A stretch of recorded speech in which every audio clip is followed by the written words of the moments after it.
I disagree with Obama on a lot, but Sean Hannity always wages these ridiculous attacks on him and always says absurd things. Listen to, this is just his intro today. I don't even know how long the clip is, maybe 30 seconds, maybe a minute at most, but listen to what he says here. And welcome back to Hannity as President Obama prepares to address the nation tomorrow night about Syria. Brand new Fox polls show that only 20... And while handling of the situation in Syria, a whopping 60% of Americans disapprove, and that's not all. When it comes to what the U.S. should do about the crisis in that country, only 68% of Americans think that the U.S. should, well, stay out of the Syrian civil war, and compared to just 26% who think it is a humanitarian crisis and the U.S. should help.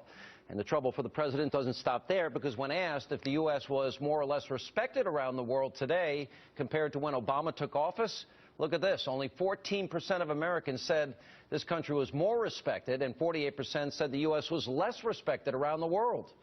Bring back the cowboy from Texas. Here with... Bring back the cowboy from Texas. Really? Come on, Sean. Come on, man.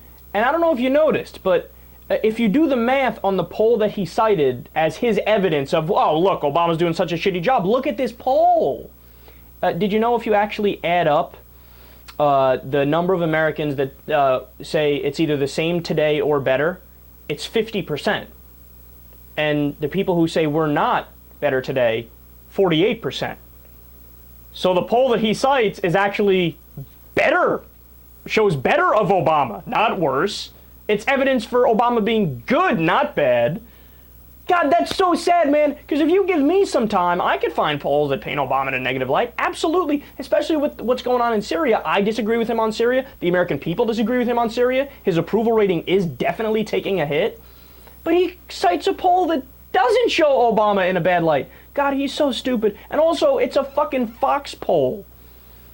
And that definitely leans right. They don't oversample Republicans or people that are conservative. I mean, if it was on their website, it's like 100% conservative. Now, look, again, I disagree with Obama on Syria. I think you should disagree with Obama on Syria. This should affect his approval rating. But I'm sorry, you can't make the comparison to Bush. Well, you can, but it wouldn't show the narrative that Hannity wants it to show. Nobody misses Bush. I remember, like, what was it, 4 months or 5 months after Bush was gone and Obama was president, some dumbass company started selling shirts that had the picture of George W. Bush, and it said, "Miss me yet?" No! No, we don't! I bet you, like, -4 shirts were sold. Whatever company that was has definitely gone bankrupt.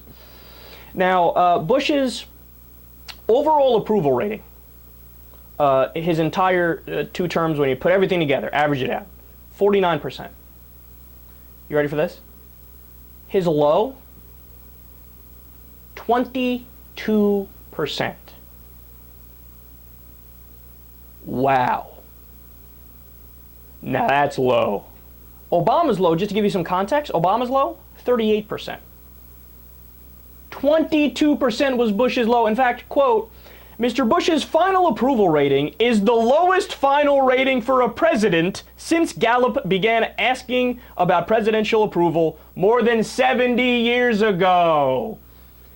How can you say bring the cowboy from Texas back? Hey, Hannity, I don't know if you know this, we were losing 800,000 jobs a month at the end of Bush's presidency. They deregulated everything in sight. They cut taxes for the rich. The economy, it was all in it. A tremendous bubble. It was a house of cards, all the subprime mortgage loans. It was horrible. The middle class got walloped. From just the year 2000 until the end of Bush's term, the middle class lost $4,000 on average. And that's what you're jealous for? You're jealous for a guy who took us to Iraq? A war that is so tremendously unpopular? I mean, even Republicans, even Bill O'Reilly, you lost Bill O'Reilly on Iraq.